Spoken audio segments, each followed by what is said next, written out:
Good morning, and everyone. Welcome back to We Are Tottenham TV for another Good Morning Tottenham. The smiles on our faces after a 4-0 win at Ellen Road.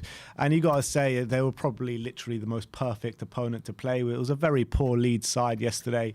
But that doesn't take away from the fact that Spurs were very good yesterday and a very dominant display.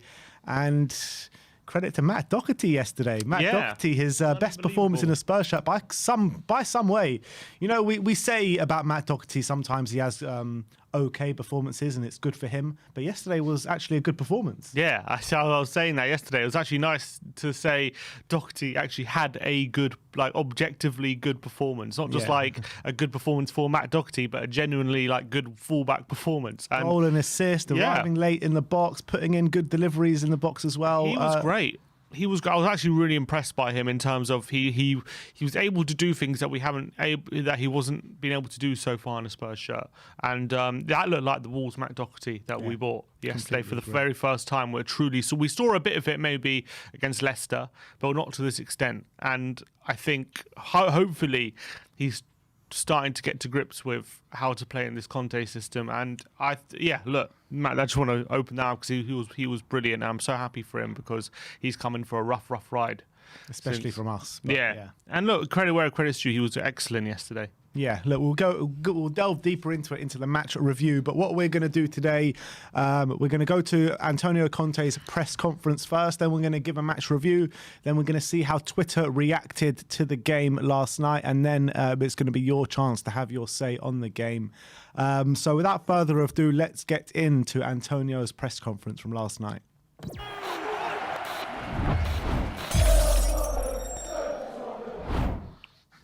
Congratulations, Antonio. Can I ask you what you made of the performance of your players, and in particular your wing backs today? Oh yeah, shit. What? For the first time, I have seen my mark, and about this system, and to create with a wing back and the other wing back to score. And this mark on my system, my formation. And this is the first time. It means that the work is starting to work. And was a good performance for us in a stadium very difficult against a team, a strong team that is not simple to play against Leeds. I remember very well my first game for Tottenham. We played against the Leeds and we struggled a lot. We were losing 1-0 and then we came back 2-1. But honestly, at the end of the game, I think Leeds deserved much more in the first game when we played at home. Today, we played a really good game, good performance, good football. But what I wanted to see today was the right spirit, the right character, the right desire to fight, to win the ball, to win the duels against a team that in this situation they are masters because they go and press a lot. They have duels in every area, in every zone of the pitch. And today I asked this to my players. I wanted answer not only about football aspect, but I want to see improvement in these aspects that I repeat, in my opinion, are very, very important. And usually my team are strong not only on the pitch, not only to play football, are strong mentally, are strong in the desire, in the spirit, and the opponent that has to play against us, they have to know this. And we are working also in this aspect. And today, I asked the answer. Especially after defeat against Barley, because against Barley, we lost a game because the opponent showed more desire than us. Yeah, And today I asked big answer of my players, and they gave me big. I asked the questions. Yeah. Thank you. Thanks, Ali. Craig Hope, please. Antonio, 3 days on from your post-match comments at Burnley, how are you feeling about your future at Spurs right now? But my words are were very clear. Were very clear, and because I repeat, I'm a coach that for me is not enough to play the game and to enjoy the game, to enjoy football, to come back in England, to enjoy, to play in the best league of the world. And I'm a coach that I want to enjoy football, but at the same time, I want to create something important, to be competitive, to fight, to win, because I think that I want this. I want this, and my words were very clear, and there are many coaches that want to enjoy, only to enjoy, football, to stay in England and to play in this league, and to enjoy the environment. I want to match, to enjoy football, but at the same time, to feel the possibility to be competitive and to fight with my players. And I think that we are doing a great job in these 4 months, because many situations are changed into the club, at the training ground, with the players. But for sure, I'm a person that my demanding is very high, because when you want to be competitive, you want to win, you have to ask, and your demanding has to be very high to try to improve the players in many aspects. Sometimes I use soft words, sometimes I use strong words, but really with only one target: to improve in many aspects. And I think that this group of players showing me every day great commitment, but they know that this is not enough, and we have to continue to improve in many aspects. And today I have seen a great desire, great compactness, great will to fight together in every zone of the pitch. But this has to be a starting point for us, and not only an episodic game. Okay, Jonathan Veal, please. Hi, Antonio. Harry Kane and Son have thrown the record today for the most Premier League goal combinations. What would you say about their partnership and how important they are to you as a team? But Harry, you know very well the importance.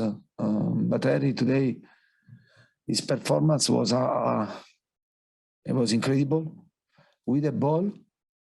But I want to underline without the ball, because many times I have seen him to run and to follow the defenders, to have a tackle, to win the ball. And when you have your best player and to do this on the pitch, and this is a fantastic example also for the other players. And I repeat, today I have seen a great unity, great solidity, and not only under football aspect, but also under mental aspect. I think that if we improve in this aspect, and we can become a strong team. And I want to be the coach of a strong team. And in my past, the characteristics of my teams were always to be very difficult to play against them. And not only for football aspect, but also for the spirit, for the desire, because I want my players to be warriors, and our opponent has to feel this. And for this reason, sometimes I use soft words. Sometimes there are moments that I have to go strong with the environment, with the people that work with me, because I demanding to myself a lot. And for this reason, my demanding to add to the other has to be the same. Okay, and we'll just finish with Charlie Eccleshare, please. Hi, Antonio. Congrats on the win. Just wanted to ask you as well about Kulusevski, who scored again today, and what you've made of his first few weeks at the club. Yes, but I was very clear, no, about when we signed the Betancourt and Kulusevski. I spoke about two players, perfect prospect for the club, young player, talented player to develop.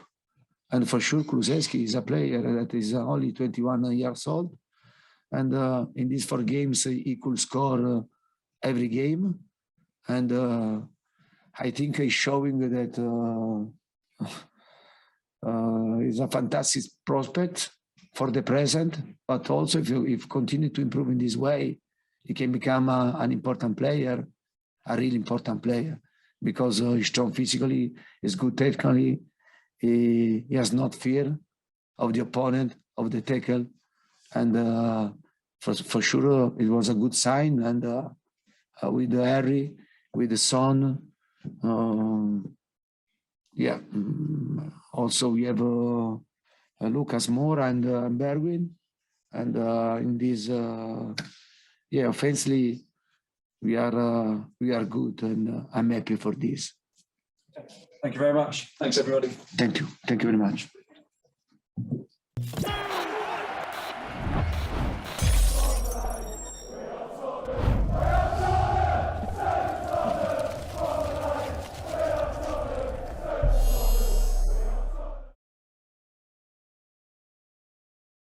Conte had to say in his press conference last night. Changed his tune a bit, hasn't he? This is what we said. It's just like this guy is just so up and down. I mean, he's classic Italian, emotional, wears his heart on his sleeve. And to be honest, do we expect anything different from Antonio? No, that's what you come to expect with him. He's a bit crazy like that.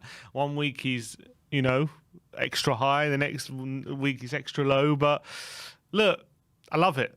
I love the passion. That's what I really appreciate. Yeah, I know managers, people like to have their opinions on how managers should act. They should always be calm, looking at the positives, looking at ways to improve and things like that. And fair enough, like you can have that opinion. And I think Poch was very much like that in his press conferences a lot. Always, he never got too happy, never got too upset. Always kind of. He said a lot of good things, but he was always kind of very one note. He would never. Poch spoke in riddles a lot.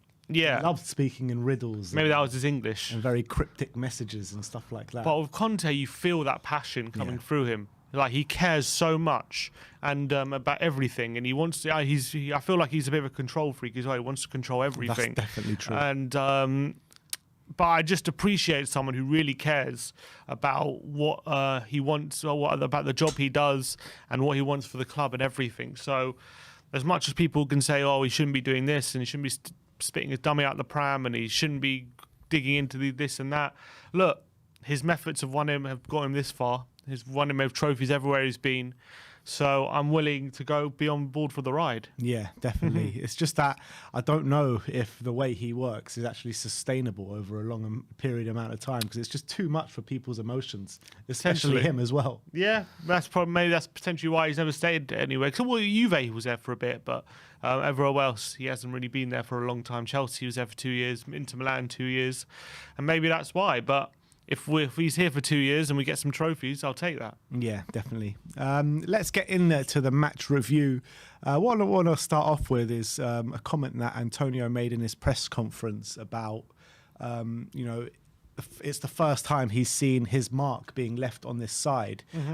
He's talking about the fullbacks and how well they played, and that moment for the first goal when Ryan Sessegnon plays it and Matt Doherty's there at the back post to finish it off. How much do you agree with him? Are you seeing that hallmark Antonio thing now at Spurs? Yeah, I wouldn't look. Would I say it's the first time? I would say no. The only reason is because I think Reguilon has been doing that quite a bit, and I've mentioned that before. That Reguilon has actually got into the box much more than any of the other fullbacks since Antonio Conte's come, and he's the one who's been getting in the goal scoring positions. But maybe it's the first time we've seen it from both fullbacks at the same time. Yeah, that's what I've continually said. For not only about Emerson, but also about Matt Doherty and his time at Wolves.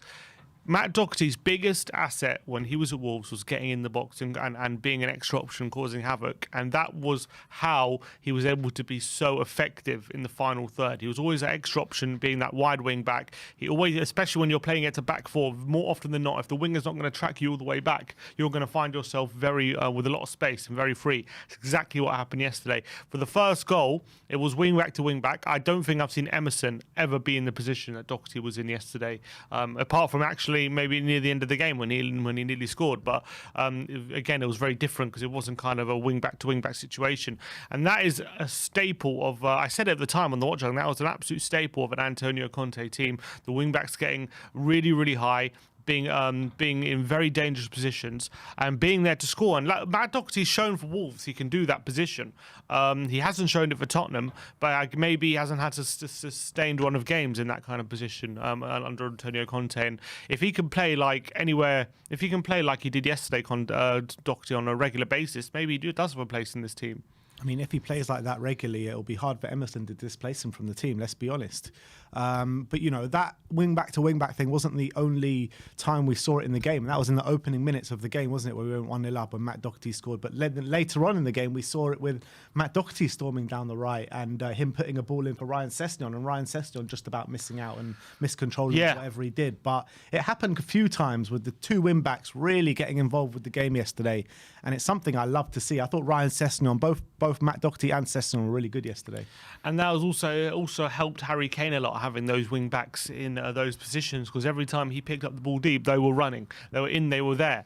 And that's something I doubted about Doherty, whether he has that ability. A bit like, as much as I criticise Emerson, I always said whenever we pick up the ball in tight areas and in central areas, he's always an option. He might not have the quality, but he's always there to get the ball to, and it opens up space, and that's important.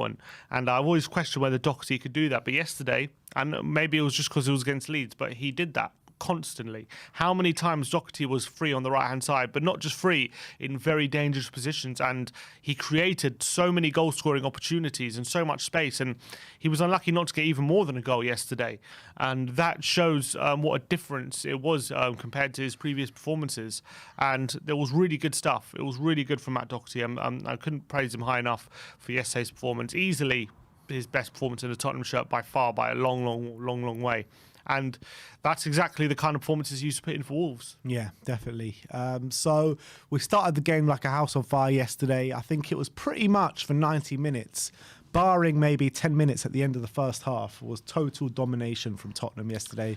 We controlled that game completely, in my opinion. We were 2-0 up within, 15 minutes or something like that. Decky with a lovely finish. Kulusevski, I mean, he is getting better and better game on game. He's getting to grips with the way the Premier League works.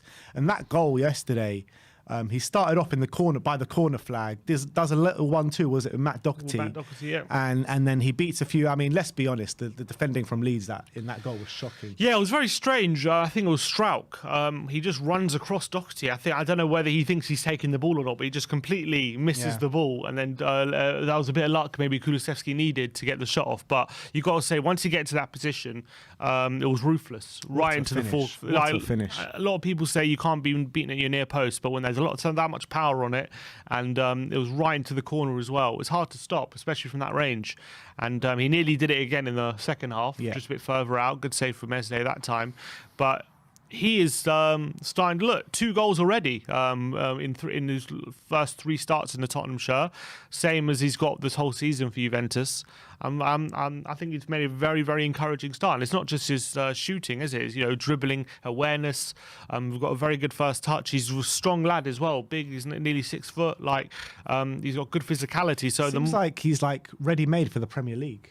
Yeah, the more he plays, the better he's going to get, I think. And I think we might have, again, as I said when we signed him, in terms of him seeing the very best, like the best player he's going to take a bit of time. But for sure, like right now, we're seeing a player who could very much contribute to our team. And, you know, we say a lot about Emerson Royale, about coming into a new league, and, you know, he's coming into a new position as well, and not really hitting the ground running in the Premier League. I mean, it's the polar opposite with Kulusevski, isn't it? He's come in, you know, the same age, 21 years old. He's come in and he's slotted in straight away. Yeah, in a few sub appearances, he didn't look unbelievable, but in all the starts, I mean, all the starts he has, Burnley, Man City, and yesterday against Leeds, I think he's put in really good performances. Yeah, 100%. All three of them. 100% agree. And I think that I think that this position is pretty perfect for him, because he can go central, he can go out wide, cutting in on his left foot as well.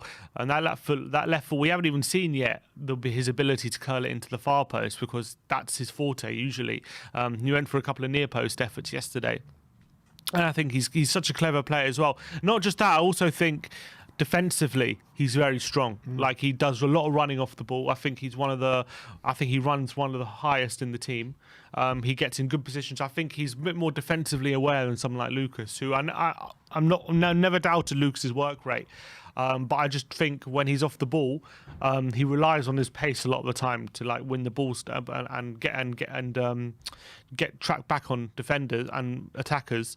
But I think Kulu's much more positionally aware. He's much more like aware of people around him, people running off him. Whereas I think people like Lucas aren't that aware off the ball, and that was really, really positive, I thought, from Deki yesterday. And that, you know, all their attacks pretty much came down Rafinha's side, didn't they? They didn't have much down his side. No, they didn't. And I think also Romero was a big part to play in that. I thought Romero on that right-hand side was mopping up everything that came his way. Another top-quality performance from Romero. But a player that I really want to talk about is Harry Winks, because I thought he came in, slotted in. I mean, we were talking in the preview saying this could be a good game for him. He played well in the first game under Conte against Leeds. Conte speaking about Winks as well, saying every time he comes in, he does a good job for the team, and he's someone that I can trust on. And I thought he put in a really good performance yesterday, Winksy. Yeah, and it all started with the opening goal. He was a brilliant ball to Sessegnon, which obviously set us on our way. And I thought, I said in the preview I wasn't too worried about Winks coming in this particular game, because I actually think this probably suits him. He gets a bit of space to pass into. That's how he likes that a lot, having those passes over the top or passes into space. And I think he thrived yesterday. I think defensively as well.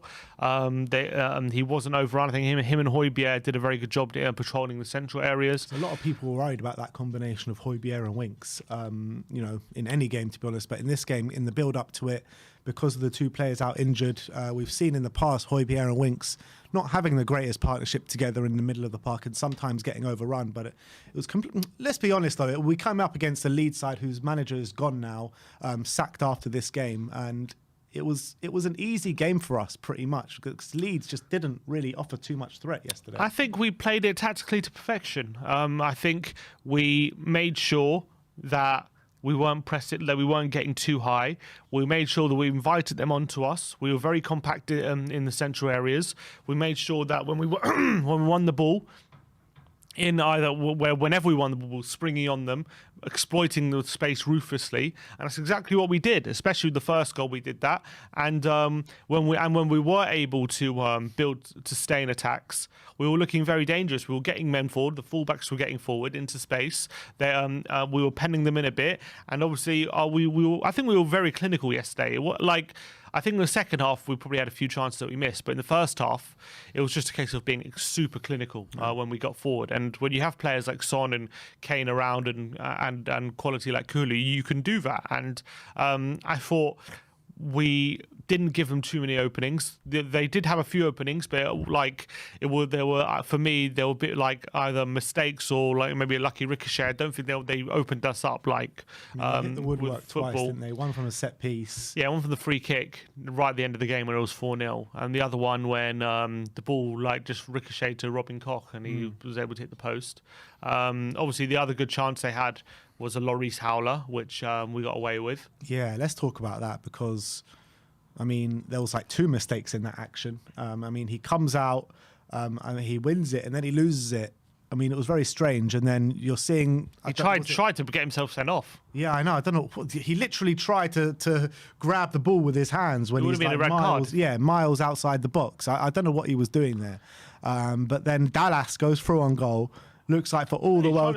He's trying to stop the goal, but he's basically risking a red card. Yeah, but why at that moment with 4-0 up? I think it was 3-0 at that time. Either way, 4 or 3-0, it doesn't matter. Like, you're 3-0 up, the game's pretty much won. Why try to get yourself sent off in that situation? Because he maybe felt like if red card, he misses one game, and then if he keeps a clean sheet, he can keep the clean sheet. But yeah, I agree. It's probably better off in that situation to just to try stop him scoring rather than getting yourself sent off. Yeah, and like, it looks for all the world to see that Dallas, I think it was Dallas, that was bearing down on goal, had a complete open goal. Ben Davies just comes out of absolutely nowhere. He came out of nowhere. Look, and I'm not taking credit away from Ben Davies because you're right. It was brilliant block, and he didn't give up. A lot of players in that position, they did like you see. I've seen it before. You see players when a player's an open goal like that, they can just stop and say, "Oh, he's going to score. Let's just reset." But he didn't give up. He got back in position, made an unbelievable block, but. What is Dallas doing? Because he waited and waited and waited and literally waited for Davis to come. He could have easily scored that a lot earlier on. Stuart Dallas. The goal was open. He's like he wanted all the time in the world. He forgot how much time he had. And by the time he got the shot off, Davis was able to get a block on him. And also he had a pass to Rafinha on as well if he wanted for the open goal. So Rafinha was furious. I would have been furious if I was him as well. That was absolutely diabolical, I thought, from Dallas. But look, yeah, that was already at 3-0 anyway. So look, they did have some moments. So it wasn't like the perfect defensive display, but I think by and large, I think tactically we kept them at bay, and I think we knew exactly what we were doing. They had most of the possession, but we knew what we were doing when we had possession. It was very systematic. It was you saw the patterns, and I thought tactically we had the game under control. We exploited that space that Leeds were leaving, and we made sure that we restricted their space, and that worked to a T. And you got to say. So we talked about the first two goals. The last two goals are two of the best passes of the season, I think. Oh, mate, that pass from Højbjerg over the top, and not just that pass, but Kane, that finish. Oh my God! On the volley, side netting, unbelievable. That goal was straight out of the top drawer, and it all started that pass from Højbjerg over the top, and it was just unbelievable. Yeah, that goal was underrated probably because of the goal, because the pass Kane made later. But that pass from Højbjerg, I think you're not going to see a better pass than that this whole weekend until a bit later. But pinpoint right onto Kane's left foot. It was a very, very difficult pass to make from Højbjerg. But I told you, when Højbjerg has time and space, he can pick out a pass, and I think he's shown that. It's when he's rushed and pressed and harried that he can panic a bit. But yesterday was a prime example of him having the ball, having time to measure the pass and assess his options, and he played a beautiful pass. And Harry Kane, you can't underestimate how difficult that finish is on 100%. The angle, on his weaker foot. To steer that into the side netting it's a world-class finish. Incredible. Absolutely incredible. Very few strikers in the Premier League pull that off. Very few. But Kane is one of them. That's a masterful finisher at his very best. And he was head and shoulders above everyone on that pitch yesterday. Harry Kane was unplayable yesterday. He was dropping deep. He was our playmaker yesterday. He was spreading the ball left, right. His passing was near enough Man City levels, the way he was performing against Man City. I mean, it was that kind of level of performance yesterday. He was playing centre-mid in the second half a lot of the time. He was playing it to perfection as well. Yeah. Playing it to perfection. And it was all capped off with that link-up play with Sonny right at the end. That ball... Oh my God! It had shades of that goal maybe against Southampton at the early stages of last season when he put it on a plate for Sonny again, and then obviously Sonny does what Sonny does and finishes it in the back of the net, and that was the record-breaking goal, wasn't it? It was to make them the most lethal partnership in Premier League history. And what a way to break the record as well. It was, as I said, I tweeted, if De Bruyne made that pass, there'll be a 3-part documentary about it on Netflix. It was that good. It was unbelievable. So deep inside his own half. Literally, it wasn't even near the halfway line. It was really deep inside his own half. And to have the power, the accuracy to pull that off right onto Sonny's chest. And can't take away from Sonny as well what control that was to get right into position to score and fire at home. And I think he deserved that goal as well, Sonny. Because think he had a very good game. Yeah. And he looked a bit sharper. He looked a lot more threatening with his running. And it was actually one of the first times I've seen Son in that number 10 position really strike through the heart of a defence. And maybe it's time and time again, wasn't he? Yeah, and maybe it's because they left space, which teams like Burnley don't. But definitely it was one of Sonny's better performances in that position. But yeah, Harry Kane, that, you know, as he has the passing of Paul Scholes, he's got the finishing of Alan Shearer. He's just the perfect player.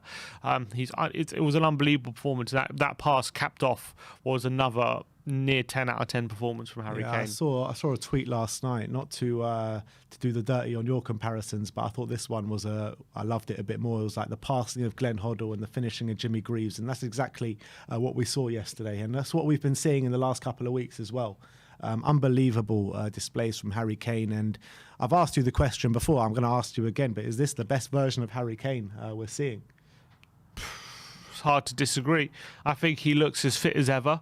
I think he's doing a lot more running, I think, than he did last season. As much as he was doing great last year. He was top class. He was also dropping deep in being the striker, and I actually think last season was great. But this season, I think the difference is I'm seeing a lot more defensive work. I'm seeing a lot more output physically from him than potentially he was last season. Is this the best version? Yeah, I have to say, yeah. At the moment, these last few weeks, I think he's been an absolute monster. I think he's been unstoppable. He comes in centre mid and he's playing like perfect through balls. He goes into the box and he's doing unbelievable finishes like yesterday. I can't think of a time he's played better than this. I think last season he was brilliant. He was also brilliant. He was probably the best player in the Premier League last season. So it's hard to say that he's better. He's 100% on par with that, if anything. He's on par with last season, but probably, given the work rate he's putting in now, you have to say he's better. You have to say he's better.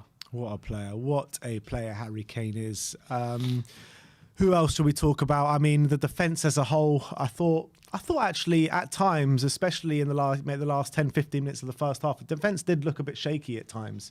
But I thought all in all, we did our job really well. Eric Dyer orchestrating things, Romero and Ben Davis both playing really well. I mean, how did you assess the defence yesterday? I think it was solid for most part. I think when it came to being an open play, there was a period at the end of the first half we were under the cosh, but I think they held strong, to be honest. I think, as I said, there were a few isolated moments they won't be happy with, like when they hit the post and they had the open goal, and then also Dan James near the end of the game had a very good opportunity to score. Obviously, those things you won't be happy with, but against Leeds, they're so offensive that they're always likely to create at least one or two chances against you.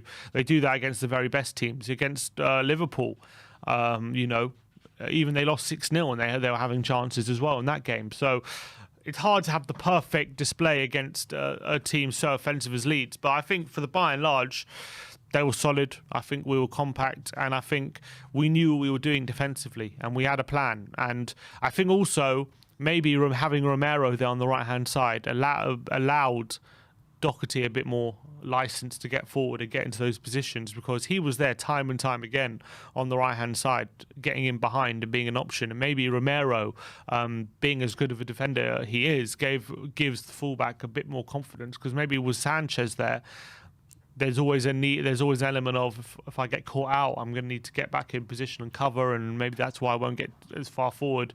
But yesterday, I think Romero had another very good game, and I think maybe he gives the wing back more confidence. Yeah, seemed like that. And Dyer's passing was brilliant again, by the way. Yeah, it was. It really was. Back on Lloris for a second, because he's going through one at the moment. He really is. I mean, mistake yesterday that nearly cost us a goal, that should have cost us a goal. A few mistakes in the past few games that's cost us goals. I mean, Burnley aside, he's made a mistake in the last 3 or 4 games, hasn't he? Are we worried at all about Hugo?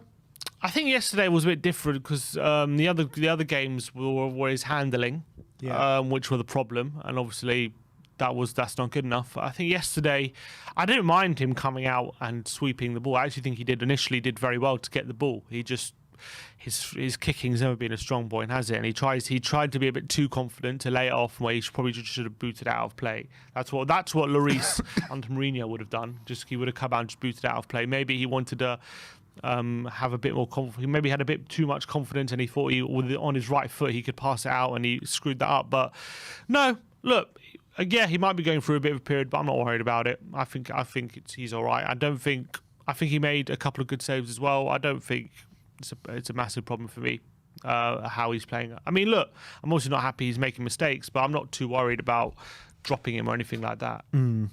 All right, yeah, I kind of agree with you. But in terms of the way this looks, of the outlook of our season now, I mean, we can't really read too much into that performance yesterday because Leeds were that poor. Their manager's gone now in Bielsa, which we'll have a word on in a second. But in terms of moving forward and back in the top 4 race and all that kind of stuff, there's not really much to read into, is there? Yeah, I mean, I said before in the preview, Leeds are probably the perfect opposition for us. Yeah, they were, and that's exactly because they're like Man City, not like the way they play, Man City light. It's like they do all the pressing and try and do the possession. They're just not as good as it at all. And we saw how Man City played into our hands, and Leeds even more played into our hands than Man City. I think the formation we played, how they leave space, how we like to defend, and then spring on the opposition. It was perfect for us. Leeds played right into hands, and not just that. Their pressing was a bit off it, and if that happens, and you become very easy to play around, and especially when you got someone like Harry Kane who you pass the ball in, they're going man for man, and he's able to hold off anyone in that Leeds team, Harry Kane, and he did it time and time again. And then once he was able to turn, there's so many runners for him to pick out. It was just a disaster for Leeds, and it was perfect for us. And you're not going to get that every game. Against Burnley, it was very, very different. Harry Kane, when he was able to turn, there wasn't any space for him to pass into. It was just a very different game. And there's still going to be question marks how we play against teams who sit as deep as Burnley. And those question marks haven't gone away just because we've beaten Leeds. But what I would say is it was still very, very positive and very, very like confidence boosting for the likes of Doherty to get a goal and have a performance like we'd never seen a performance like that from Doherty. Sessegnon playing that ball across the face of goal to Doherty on a sixpence. That also has rarely happened so far. So look, that how many times has Sessegnon got in that position and screwed up the pass? And yesterday he didn't. And maybe that's a sign of something different. Obviously, Harry Kane continuing his form, Son getting back in the goals. So there were a lot of positives, and hopefully it'll give us a lot of confidence. But definitely, we can't say just because we beat Leeds 4-0 that we're now back in the top 4 race or anything like that. It's just we have to make sure we're keeping up the momentum. Yeah, you got to take it game by game at the moment. And next game in the league at Everton. Everton had a very good display yesterday against Man City, and they're going to definitely prove a sterner test than Leeds did, aren't they? Yeah, I mean, it's probably in a way a good thing that they lost, because that means that the need for a win in that next game is probably more, and that could suit us in a way, because it might mean they're not too content with a draw, and that could leave a bit of space for us. But yeah, we have to look. They're going to be a much more difficult opponent than Leeds. Under Lampard, I'm not saying they're perfect, but they're probably a bit more aggressive, and they're a bit better than they were under Benitez, and they're definitely trying harder. So it's going to be a stern test, and they do have quality. Richarlison, if Calvert-Lewin's fit, they have quality up front. Van den Beek playing really well at the moment. Yeah, and just know Dele Alli will have a good game against us as well. Oh yeah, Dele's back as well. So it's going to be difficult if you're not careful against a team like Everton. If they turn up, they can hurt you. But it's all about us just making sure we're defending in the right way. We're not giving up stupid opportunities of free kicks. Again, yes, they set pieces. They nearly cost us. If we're not giving away stupid free kicks, we can definitely go into that game with a lot of confidence again, especially at home. And the last word from the preview, we'll talk just a quick word on Bielsa. Obviously, I don't know if he was sacked or he left. Some saying sacked, some saying mutual termination. But I think I think that if he is sacked and if Bielsa hasn't walked, I think Leeds are going to live to regret that move, because he completely changed Leeds United as a football club. He did a lot for the city, a lot for the fan base, a lot for the football club. And I was listening to Talk Sport on the way in, and they had a few Leeds fans calling in. Apparently there's a protest outside the Leeds training ground today, them wanting Bielsa to stay. And I think it's going to come back to haunt them, and I think they're more likely to go down without Bielsa than with Bielsa this season. Things have definitely gone sour a bit in terms of results-wise, and I think it's not as much to do with his playing methods as it is to do with maybe the quality of players they have. It's a bit like Pochettino, how we always used to suffer from burnout, and then once he kind of had a bit of time to develop it, like he developed ways that we didn't suffer as much burnout at the end of the season or second season as Bielsa's doing. I think Bielsa's run this team into the ground for a few years, and now it's kind of they can't keep it up, and that's what we're seeing at the moment. So I think, but you know, with top players, they're top players. Calvin Phillips injured, yeah, Bamford. You know, they're top players. They're basically, their spine of their team has been injured and had big injury problems this season. So, I mean, it's a bit harsh for Bielsa to lose his job over that, because I think if these players were playing, it would be a different story for Leeds. And completely. also, they're on the back of a very hard run. United at home, Liverpool away, and Spurs at home. Games which probably before the season you're expecting to lose anyway. Yeah. I know they've been battered, but this is the way Bielsa plays: high risk, high reward. And yeah, they'll get battered by these teams, but then they'll go and beat Norwich 2 or 3-0, and they'll go get good results against teams around them. And you know, there's no guarantee that if now they've sacked Bielsa, they're going to bring someone else, that he's going to get out. Because look, let's be honest, with Phillips out and Bamford out, look at the rest of their team. They got Rafinha, but a lot of them Bielsa took over in the Championship. Like who's that great? Like this Cooper, Ayling, you know, all these players, they were under Bielsa in the Championship. Cooper and Ayling, yeah, I think Bielsa was getting a different level out of them than what they really are. Dallas is pretty. He's a decent Premier League player, but like who was in midfield? Again, Dallas was there when in the Championship, so a lot of these players come from the Championship and have been Championship players. You know what I mean? You know, you got Forshaw, who's average, Harrison, Struijk and all these players, Struijk, Koch, and Klich. Like they're not terrible, but they're not like Bielsa was getting them to play really good football. Where maybe if they bring in a manager who's going to bring in a more pragmatic approach to try and shore things up, maybe they lose that edge that got them to where they are in the Premier League. And what it was yeah, they might get battered a few games, but they'll win enough games to stay in the league because of the way they play. Yeah. And if you take that edge away from them, that attacking edge where they're always creating chances, if you blunt them a bit to shore up the defence, they might end up becoming a blunt animal. And all of a sudden they might.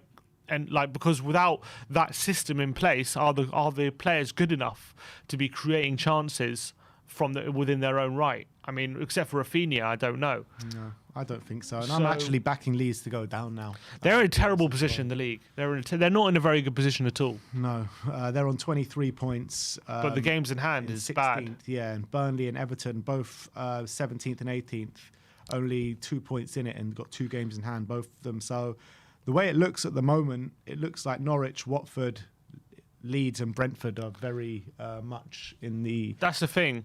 Because Everton, I think Newcastle are dragging themselves out of it at the moment, the way things are going. Obviously, they could still, with a few losses, they still could go back in it. But at the moment, they're on a great run. Eddie Howe's doing good stuff. I don't think they're going down. Everton, as soon as Lampard has a few more games, when Calvert-Lewin's back fit, I can't imagine they're going to go down. Like, they might struggle, but then I can't see them actually getting relegated. I think they'll have enough to stay up. So then it really is between Leeds, Brentford and Burnley for that final spot. I can't imagine Leicester getting dragged into it, although they're only 6 points clear. So, I mean, but they got the games in hand, so they'll be all right, I think, Leicester. So it really is between Brentford, Leeds and Burnley. Burnley always stay up. So it could be between Brentford and Leeds who goes down.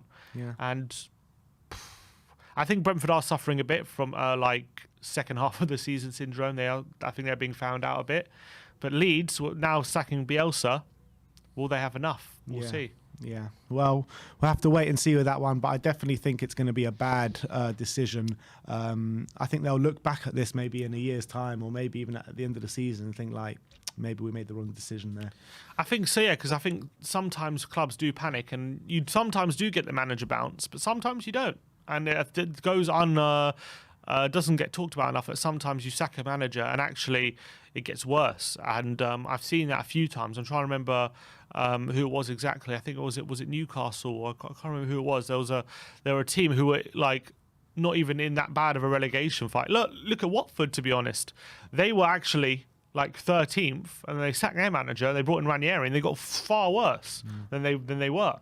Yeah. And all of a sudden, they're now in a dogfight. Yeah. Like. Now they're 19th. Sometimes the grass isn't always greener. When so we'll see if what happens to Leeds. But I question whether their squad's good enough without Bielsa's methods to stay up. All right. Well, that is our match review from the game yesterday. 4-0 at Ellen Road. Let's move on now and let's see how Twitter reacted to the game last night. Just give me a sec. And just before we do that, let's get into the few super chats that we got. CCV saying, I hope we force a sale of Spurs before the summer to someone with an ounce of ambition. Uncle Joe clearly wants to sell and won't give Conte funds. Well, I don't know about that. I mean, we're seeing all the press coming out and saying that apparently we're going to back Conte heavily this summer. So I think we should wait until the summer and to see what happens with that one, to be honest. Yeah, we always hear that, don't we? Yeah, we do. Siraj is saying that Doherty does not have technical skills, but his attacking runs was exactly what we needed from the wings. He needs to start more to get confidence. And I think after that performance yesterday, he has to start the next game, doesn't he, Doherty? Yeah. Well, we got the cup, obviously, so I don't know what kind of team, if he's going to rest players or not in the cup, but definitely in the next Premier League game, you can't. No, he has to start Doherty. You can't have performance like that and disrespect him by not playing him. I think it was that good. He's got to be in the next team, and you've got to encourage that level of performance and reward it. And he's doing all the things that I wanted him to do. I've banged on about it so many times that Doherty's best asset is getting in the box, and he finally did that yesterday, and it paid dividends, and hopefully we can see more of that. I still don't think he's the long-term answer, but maybe from now to the end of the season, if he can put in performances like that, maybe his career's not totally dead at Tottenham. I mean, it is one performance, so you can't base a lot on just one performance. But against a very poor side as well. Yeah, but still, he's putting in far worse performances against far worse sides. So, at least he was able to do that. And I think, I agree. Tactically, it was probably the perfect game for him. All right, well, let's move on and see how Twitter did react to the game last night. There was a tweet there that I liked from the account, so hopefully we can bring that one up.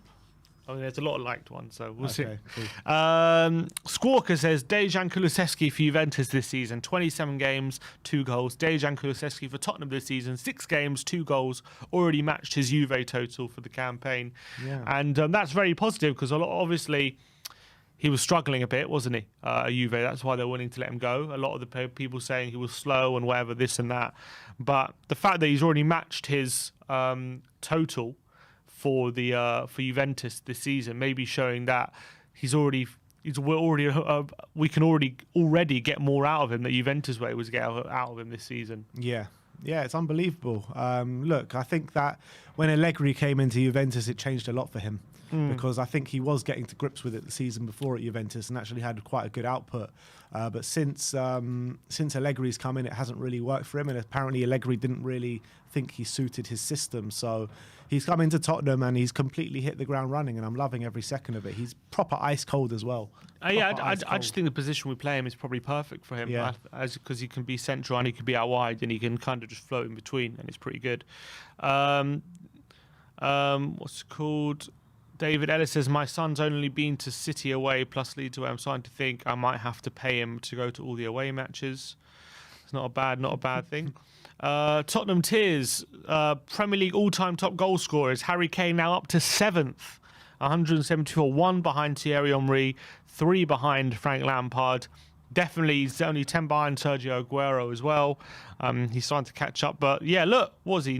He's 86 away from. He's 86 away from Alan Shearer. He will be the Premier League's top goal scorer. If he stays at Tottenham, he doesn't move abroad, he'll do it. Yeah, he'll smash it. If he stays in the Premier League, never mind Tottenham. I'm saying he stays in the Premier League. 100%. No question about it. He's still only 28. He'll be 29 in the summer, but he doesn't look like he's slowing down anytime soon. It's not like He's speeding up, if anything. It's not like as soon as you hit 30, there's like a magical spell that makes you get worse. As I've said, look at Lewandowski, like he's been improving with age. Yeah. Like it can happen. And Benzema is unbelievable. He's 34, 35. Ronaldo's 37. Still, like, I know he's not the best at the moment, but he's still doing a decent level. So Kane has got time, man. I don't think he's going to start slowing down until his mid-30s. I've said that. Yeah. Oh, yeah, you're looking at probably 32, 33, something like that. Maybe even more. Well, it could even be more. Look, Lewandowski's 34 at the moment. Like, the thing is with Kane, he takes really good care of himself, and that's the most important thing. The extra inch says, I like Kulusevski-Doherty combinations in terms of attacking phase. Doherty was very good at making runs in behind to arrive in space. Kulusevski good at finding runners, but there's an obvious issue that there's a lack of recovery pace, although Romero is excellent at covering, though. Yeah, it's actually a good point, because I was thinking that a little bit yesterday during the game. I thought Romero had a stellar game, mopping up everything, but I thought Doherty and Kulu, it was hard for them to get back when they were so high up the pitch. Yeah, and that's why I'm saying Romero's crucial on that right-hand side, because he gives a bit more confidence that he's able to handle whatever. If they are caught out of possession, he's able to handle that, and that maybe gives license to Doherty to get that bit further forward. But yeah, there might be a bit of a lack of recovery pace. Maybe against better opposition, we might get caught out a few more times, so we've got to watch out for that. And that shows you the need to upgrade our right wing-back spot. Like, just because he's had one good game doesn't mean anything. No, agreed. Jermaine Genus says, I don't want to hear anyone anymore talk about Harry Kane dropping deep as a problem. What a player. He is so Spurs, Jermaine Genus. I love it. But he's right. Like, people, like, especially, I don't know if it was the beginning of the season or last season, people always look at Kane dropping deep and say, oh, he drops too deep.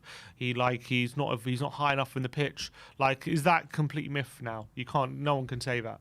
Well, I mean, Conte himself said it, didn't he? Like, he wants to see Kane stick in the box. Maybe he didn't realise how good he is. And now he's the one that's probably maybe not getting the most out of him essentially, but he's playing him centrally, dropping deep, and we're thriving off it. Yeah, dropping even deeper probably than he was under Mourinho, almost like a centre mid. But yeah, I think it's definitely not a problem.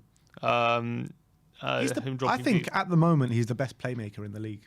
He is. I think his passing range is ridiculous. Every time it's accurate. I can't remember the last time he misplaced a pass. Yeah. He literally doesn't misplace them. And not only does he not misplace them, every time he passes forward into an attacking area, it always creates a chance. It's always like a really dangerous pass. He's brilliant. Every time we went forward yesterday, it looked like it had the feeling that we were going to score. And Kane was central to all of that yesterday. And he was literally the hub of the team yesterday, controlling everything. How many times have you said that recently as well? It's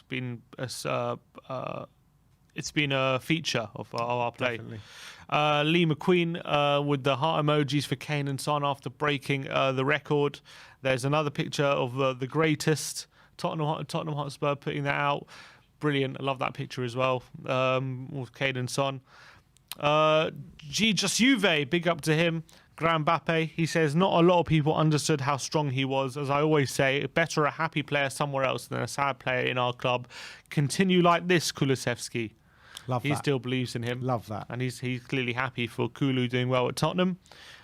Jamie Carragher says, Harry Kane's passing, fire. Statman Dave says, Heung-min Son now directly contributed to 15 plus goals in 6 consecutive Premier League seasons. This season, he's now got 10 goals and 5 assists. Remarkable consistency from one of the Premier League's best attackers. Absolutely. And, Son, I don't like the stats that Son's pulled out this season doesn't suggest what I'm about to say, but I don't think he's having his best season, but the stats completely back up that he's having a good season again this season. I think that sometimes he can go a bit missing in games this season, but he's always pulling through with the goals and the assists. So credit to Sonny, because he's having another great season, to be honest. Yeah, and especially at the beginning of the season when we weren't playing well under Nuno, he kind of just stepped up a bit and was able to drag a few things.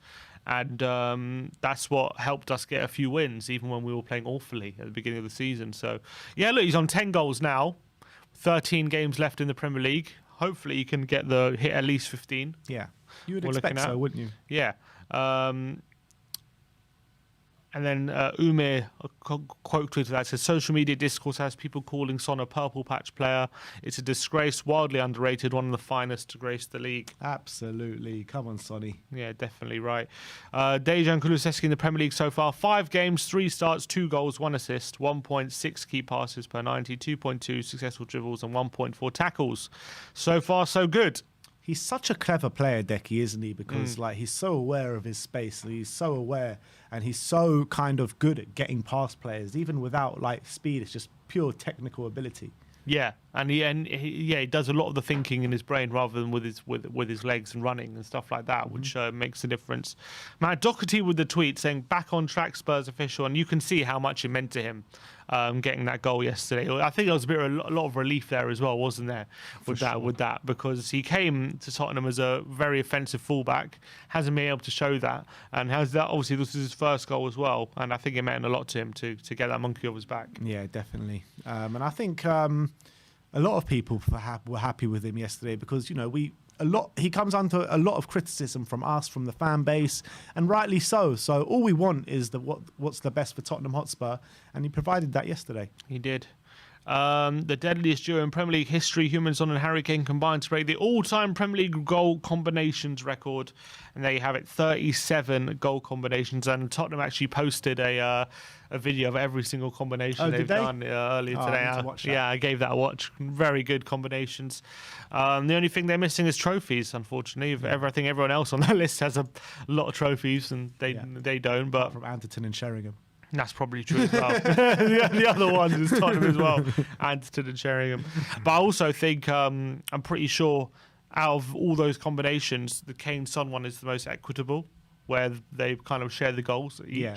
The other ones is very heavily weighted. Drogba and Lampard. No, it was very much Lampard to Drogba in that combination. But Lampard did. Oh right, I see what you're saying. Yeah. Okay. Yeah, this one it's quite even between Kane and Son in terms of goals. Perfect reaction, Ryan Sessegnon, and that's another player who we have to give credit to because 3 starts in a week. I think 3 fairly decent displays as well. Maybe again the Burnley one was a bit weak, but yesterday I actually thought he played really well as well. Got a great assist for the first goal. I actually think it was a constant threat down that left-hand side. He was finding I was very space. Happy with Ryan, and he even should have had a goal yesterday. But what do you think? Yesterday he took off Sessegnon and brought on Emerson and put Doherty on the left. Do you think? Is that a worry? Reguilon was there. Reguilon was there. He didn't bring him on. Yeah, I mean, I was worried about that. I mean, maybe not worried, but I was confused about that yesterday because I thought because Reguilon's been out for a while, you would think that against a team with the game's already won, you would think get him a few minutes in his legs. Yeah, maybe he'll start the FA Cup game. Maybe I don't know. Didn't want to risk him. I don't know. I thought it was very strange. He didn't bring him on. Doherty's interview. I don't think we can show, unfortunately. This one as well, the Sergeant Honey, gimme a ginger from Sweden. Number 21, his name is Kulusevski. He said it already slaps though. It does. The 100%. It's a great tune. And there it is. What's this? THFC Songs have a new song. Kulusevski song to Wonderwall. Wonderwall. Because maybe now that we've got Kulusevski, he'll cross the ball and help Tottenham score. I think I prefer the other one, but it's still decent. And this one, see what Cheltenham tweeted? This is brilliant. Yeah, I saw that. give me a striker from Tottenham. Apparently, Keon Atete and Troy Parrott came under big praise this weekend. Yeah, MK Dons. Maybe I didn't like it, but MK Dons also tweeted out saying Troy Parrott has been magnificent today, which is good to hear. Yeah. Even though he didn't score or assist, so he must have really played well. Yeah. And actually, he's also, I saw he's now got 4 goals and 6 assists this season. Oh, so really? it's actually more of a creator than not he bad. is. Yeah, it's actually pretty good for a 20-year-old as well. Low knee, he's starting to regularly contribute goal contributions. Good. So I'm very good. Yeah, I'm happy about that. People will see that and think, oh, he should be getting more. Oh, he only does that in League One. But I think it's pretty decent for a youngster.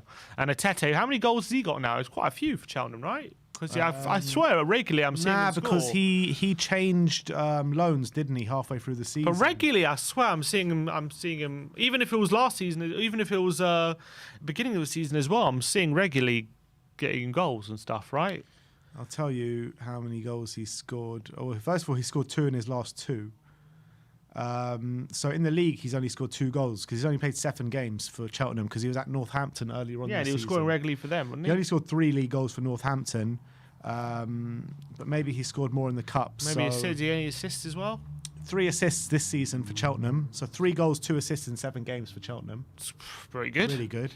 In the league below for Northampton was 3 goals and 1 assist in 18 games, but he moved up a level because it was apparently a bit too easy for him. I don't know, the stats don't really relate to that, but apparently Northampton was a bit too easy for him, so they moved him up a league. How old is he? 20. 20, so maybe someone in the future. You know, Kane never didn't break until he was 21, so looking forward to these. Big, tall striker, strong, physical. I'm glad these players are doing well. Tottenham tweeted out saying Harry Quelme yesterday, which they tried their best to fit that one in, but just about Harry Quelme with the magic hat. Newcastle tweeting off from suffering cardiac arrest 8 months ago to playing in the Premier League. It was great to see you back on the football pitch today, Christian Eriksen. That was the moment of the weekend for me, seeing Christian Eriksen come on at the whole stadium up on their feet. And I didn't see much of the game. I just saw that clip, but apparently he played quite well when coming on. I saw a few clips, but he played one unbelievable, like half-volleyed pass through to Tony, which that he could have done better with. And that was like, okay, that's the Eriksen we know. That was an unbelievable pass. I'm looking forward to see what he can do from now to the end of the season. If he smashes it out now from now to the end of the season, do you reckon we take him on a free? If he plays really well, I would take him on a free. Even out there, he's like 32 at the moment. Yeah, I think he's I think he could be a perfect player for us in terms of what we need. 32? Yeah, no, he's 30. 30, yeah. So I'll take him if he's up to it and if he can still play at a very high level. I would take him back. Just turned 30 as well, so I would take him back 100%. Then there's obviously Tottenham replying to Christian Eriksen coming back on the pitch saying, "Welcome back, Christian," with Eriksen tweeting, "Start the start of something special." So that was really good stuff. EPL Statman with Kane's stats: 52 touches, 5 duels won, 4 chances created, 2 take-ons, 2 fouls, 2 shots. 2 big chances created, 1 goal and 1 assist. His passing was ridiculous. Definitely right there. 100%. Sky Sports data says Spurs have scored 2+ goals in the opening 15 minutes of Premier League away game since their 6-1 win at Old Trafford last season. So not a very common occurrence for Tottenham. Good stuff. Dan Yidvid says Kane really is the best footballer I've ever seen play for Tottenham. He is good at everything. Do you think he's the best player you've ever seen play for Tottenham? In this kind of We've seen some unbelievable players at Tottenham. We've seen Gareth Bale, who obviously got a world record transfer fee to Real Madrid. We've seen Luka Modric. Luka Modric is hands down the best centre midfielder I've seen at Tottenham Hotspur, that's for sure. We've seen David Ginola, who played at a very, very high level at the time. I think... I guess it depends what you appreciate. But I think when you put everything in it, when you're looking at the playmaker, Harry Kane, when you're looking at the finisher, Harry Kane, when you're seeing everything go through him, he's got so many different facets to his game. These players that we're talking about, the Gareth Bale kind of... He didn't have all these facets to his game. He just did one thing unbelievably, and that was score goals and assist goals. Harry Kane does everything. He's the best defender, the best midfielder, the best striker. He's the best everything in the team, so there's definitely a big case for it. Yeah, I mean, it's hard to argue against it at the moment. Charlie Parrish says, I know we're often told football is only about trophies, but getting to watch Kane and Son in unison for this long is something I'll bore my grandkids about, just a privilege that they're at Spurs. Yeah, we just need to see them lifting some trophies, and that will complete the kind of cycle. Jack Pipper with a bit of a phrase says, Harry Kane has been on another level in the last few weeks. I know that finishing is probably the last thing to come back, although today wasn't bad. But in terms of overall performance, fitness, skill, intelligence, he's been remarkable. Yeah, there's always a moment in every season when we ask, is Harry Kane back? And even that took a bit longer than usual to come around this season for obvious reasons, but it's clearly true now. It's not just to do with the change in manager, but the difference between Nuno's Kane and Conte's Kane is like two completely different players. Before, the usual suspects say that he was actually better under Mourinho. Well, yes, he was very good, but I think he's fitter now, and I also think he exudes even more of that authority you see from a player on top of his own game. Do you agree with that? Absolutely. Every single word I agree with. I think he's playing at the top of his game. I mean, I asked you the question before, do you think it's the best Harry Kane? I personally believe it is the best Harry Kane. Under Jose Mourinho was very close. I mean, everything went through him that season. I mean, best playmaker, best goals. But this version, I mean, it seems like a complete different beast, actually. I think he's unbelievable. Yeah, I think this Harry Kane is a lot more authority when in terms of holding the ball up and brushing people off, and maybe his dribbling ability as well is a bit higher than last season, where it was very much looking for a quick pass. Seems like he's got a bit quicker as well. Yeah, definitely. Last season, he wasn't. Maybe I don't know. I'm not saying he was slow, but definitely that pace has come back a bit. Jonathan Veal, another brilliant performance by Harry Kane, again proving himself to be Tottenham's best defender, midfielder, and striker. Yeah. What a player! The Premier League tweeting out the attacking threat thing, showing a ruthless attacking display by Tottenham. And as you see, the attacking threat, apart from the second half we dominated, but first half it was kind of like we just ruthlessly picked them off. It wasn't a case of chance after chance. It was just we created very good quality chances and were able to put them away. Exactly. The XG map. Look, it was interesting. Leeds actually had over 2 XG according to the Kelly graphics, but Spurs having 2.5. A lot of that was due to Dallas, though. That was probably a very high one. But definitely something to look at. Literally a 1 XG. Yeah, probably. Should have been. It was an open goal. Yeah. Richard Holmes says, I had a dream last night that Doherty scores against Leeds tomorrow. This is the one I liked last night. I was cracking up at this last night. It was a very strong dream, like it actually happened. I've got a weird thing, which dreams that feel like that, and they often come true. Get on him, anytime goal scorer. Yeah, so it's funny. I read this thread last night, and a few people replied to it being like, oh, I got on him. Thanks for this. I got on him. This guy had a dream that, this was tweeted before. Yeah. Right, that's so funny. Brilliant stuff. Spurs obviously, I'm not complaining whatsoever about how the hell did we get away with this. And this is Dallas. This is the position he was in. How did he not score from this position? How can I say, look, Davis isn't even there. I don't see Davis, not even in the picture. How did they not score from this? I'll never know. We've just got away with that. The extra inch again says, I'm seeing that there's still a lot of negativity and self-loathing amongst the Spurs fans, even in victory. Our mentions on Twitter more generally, folks saying, sure, Sessegnon played well, but is he good enough? Doherty, Winks aren't up to it. These players aren't perfect. Most of our players are flawed, some more than others. Maximising the good bits is what Conte is paid to do, using them effectively in line with their strengths. It's why I liked Doherty's selection yesterday. They all have roles to play. There is a possibility to be positive about Spurs right now, especially compared to where they were under Nuno.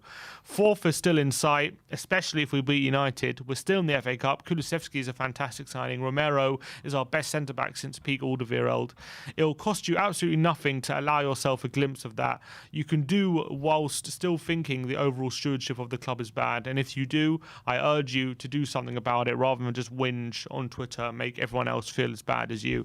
Do you feel there's too much negativity around this fan base? Do we need a bit more positivity, or are we just being realists by pointing out all the problems? It's a hard one because any time and every time we get positive and start getting confident about this football club, they slap us in the face. We get shat on by every single time. So it's hard because what people are doing by being negative after a win is they're kind of protecting themselves, putting a shield up in front of them, and it's hard to say that's not a right thing to do because every time we do get confident and positive, they literally just throw it back in our faces. So I kind of agree with this in one way, but then I can see... the constant negativity get a bit draining, and it does. So sometimes people want to be positive and they get like people trying to drag them down with negativity, and that gets a bit draining. I agree with this to a certain extent, but every time, and it's happened to me. I mean, it happened to me after the Man City game. It happened to me after the Leicester and Brighton game. That Leicester and Brighton game, because I thought we had turned a corner after that Leicester and Brighton game, because two really good displays, and to follow it up with those two defeats. I mean, everyone was so confident after those two games, and then just threw it back in our face. Literally, threw it back in our faces. So it's hard to, after a good performance, like, we need to see it backed up over a sustained amount of time. But I think more by this point, he says you should allow yourself a glimpse of positivity. You can still have that whilst thinking the overall stewardship of the club is bad. Do you think, like, sometimes because this club is so focused on the owners and all this kind of stuff, like, that's a lot, it dominates all the discourse, but are you, like, if you think the ownership's bad, which a lot of people do, like we don't, and we're not fans of the ownership either, but should you allow yourself to be positive about the team, even 100%. Though that, like, even should the two be mutually exclusive? No, I mean, no, I think that he's spot on here, that you can still feel positive and still have these owners in charge. Just because look, everyone has their own feelings about the owners. We've made it very clear on our feelings in the past. But it does get very tiring and very just too much for your head when that's all anyone ever talks about. Levy this, Levy that, Levy this. Exactly. And I think that at this moment in time, there's not a lot that, I know everything that's happened in the past with the ownership and that this is why the team is in the state it's in. But right now, in this current moment in time, the ownership doesn't make a difference to anything, because we've got the squad that we've got now, and we just need to progress as a football club from now until the end of the season. And then maybe if things don't go our way in the summer, we can refocus our attentions to the ownership. But right now, we need to come together as a fan base, and we need to make it a bit more of a positive atmosphere going from now until the end of the season. Good points being made. Matt Doherty has contributed to 20 goals in his Premier League career, 9 goals, 11 assists. His opener against Leeds was his first goal for Tottenham, and hopefully there's more from that.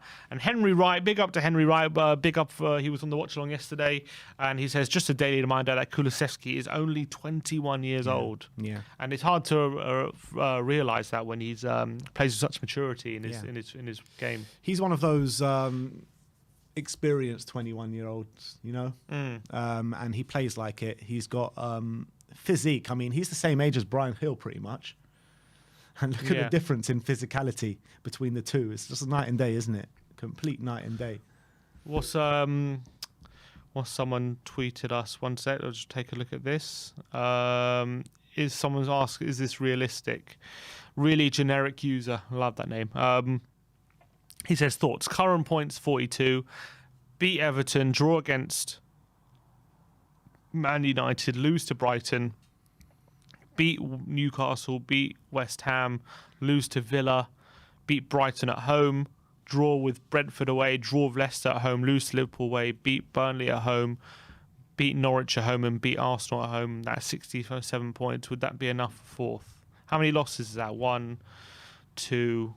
2 losses to between now and the end of the season against Liverpool and Brighton. Well, would 67 points be enough? It's touch and go whether 67 points would be enough. It's touch and go. I don't have my crystal ball with me today.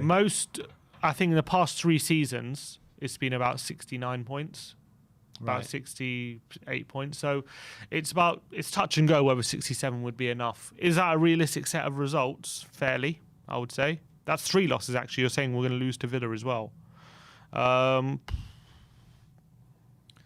Who knows? Yeah, who knows? Who knows? I think that would be a good haul for us, though, if we did get that, and it puts. If you offered me 67 points right now, I'd probably take it. Because after 4 defeats in 5, there was even a doubt we would be in a top 6 challenge at that point. So if you're saying there's even a 30% chance we're going to get top 4 with that amount of points, would I take it? I'd be like, yeah, I would roll the dice. Why not? Because as long as we're in for a fight, it's better to be in the fight than not than out of it. All right, that's all for Twitter for now. All right, so that is how Twitter reacted to the game last night. Now it's time for the fans to come on and have their say. The first guest that we're going to go to is Big Mike. Come on, Big Mike. Shit. How you doing, mate? Yo! Come on. Come on, lads. Zeros. How you doing, Big Mike? I'm celebrating today because, you know, probably, hopefully not Tuesday, but next week, you never know. But, whew, what Exactly. a game. Take the wins when they come, Big Mike. We got to do it. That's what we got to do as Spurs fans. We got to ride this roller coaster. I said it before many times. It's going to be an up and down season. I think yesterday, I mean, when Matt Doherty scored the first goal, I knew it was going to be a good day. I just knew from then. I was like, yeah, it's going to be a good day. This doesn't happen. So yeah, what a game. Come on. Yeah, I mean, we set the tone from the first minute yesterday, didn't we? And it was near a perfect game. I mean, barring maybe the last 20 minutes of the first half where I thought Leeds were coming back into it. But how happy were you with the display from the team as a whole? Yeah, I think it was after Burnley, it was a great response. You know, exactly what I wanted, the lads to turn up. And I think I can't fault any player. I really tried to think about it as I was waiting here now. I think everybody had a good game. Obviously, Lloris, get onto that later. That was a bit of a blunder again on his part. But yeah, I was really impressed with the wing-backs yesterday. That was the kind of thing that was missing since Conte's come in. And I think yesterday showed that when it works well, you know, we're going to destroy teams, I think. I was really sad for Sessegnon not to get on the end of that chance. You know, Doherty returning the favour. You know, but I'm glad that we got the 4-0 performance. Can I just touch on Harry Kane for a second? I got to apologise. Like, I actually kind of disrespected this guy a little bit, you know. I'm not going to lie. This guy's turning up for us now. I'm expecting to see a similar performance against Everton. And I think if he carries on this form until the end of the season, we're going to create problems for a lot of sides. That last pass to Son, I didn't even see Son's run. You know what I mean? When I see him kick the ball, so what's going on? Son's made a blinding run, clearly onside. Quarterback Kane, you know what I mean? Harry Kane, he's got the best vision in the team. 10 out of 10 for me yesterday, and just what a display. Score sheet, assists, broke the record. You know, you bring up the stats earlier. You know, he's guaranteed third if he stays at Spurs, all-time scorer. He could get that this season with a bit of luck. You know, and yeah, Harry Kane, Son, everyone, absolute top performance from everyone. What do you mean you disrespected him? Were you saying early in the season? Were you calling him out? I kind of came on the show and, you know, I was saying, like, you know, I'm used to seeing these performances from Kane, but I think he's actually taken it up another level. I didn't know it was possible, but I think he learned a lot under Jose, and he's brought that into this Conte system as well. Because I don't want to disrespect Jose. I think Jose did do a lot with Son and Kane. I think he worked really well with them. He did. And I think Conte's kind of bringing that out even more. And it's like you said, you know, he said at the start, I want Kane more in the box and this, that, and the third. But all of a sudden, he's one of our deepest playmakers now. So I think Conte's realised that it's important that Kane has that role, as well as getting onto the end of things at the box as well. Yeah, and let's obviously have a mention for Matt Doherty, who got the ball rolling. Do you think, first of all, is that his best ever? Is that his best performance in a Tottenham shirt? And do you think maybe he showed some stuff yesterday that could show maybe there could be a resurrection for Matt Doherty, because his career has been going nowhere since he's joined Tottenham, but maybe he is could be starting to show a bit of what he showed for Wolves yesterday? I don't think we should definitely not be getting ahead of ourselves. It was one performance against, you know, Leeds. I was worried a little bit, obviously, back on how we've been performing. But yeah, Leeds have been shocking this season. They really have. And, you know, they not gifted us the win, but defensively, I think, you know, when they're turning up, they don't believe in Bielsa anymore, maybe. So they're already coming into the game kind of tactically defeated. I think Rio touched on that last night at the end of the game, and I kind of want to bring up that point. So I don't want to read too much into it. But if he can mirror those performances from now until the end of the season, then he's in, you know, Conte might consider keeping him. You know, it's not our decision to make, but it's up to him now. You know, we saw it against Leeds. Can you do it against Middlesbrough, you know, or Everton? I think he might play again against Middlesbrough, you know, see if he can continue that form, but I'm not too sure. But I don't want to jump the gun now. I don't want to say he's on some resurrection path. I think he owed us that performance, and he owes us many more. So hopefully that continues on his part. Yeah, that's absolutely spot on. And let's talk about Hugo Lloris now, because another mistake yesterday. I mean, in his last 3 or 4 games, barring the Burnley game, he's made a mistake in pretty much every single one of those. I mean, are you starting to get a bit worried about Hugo?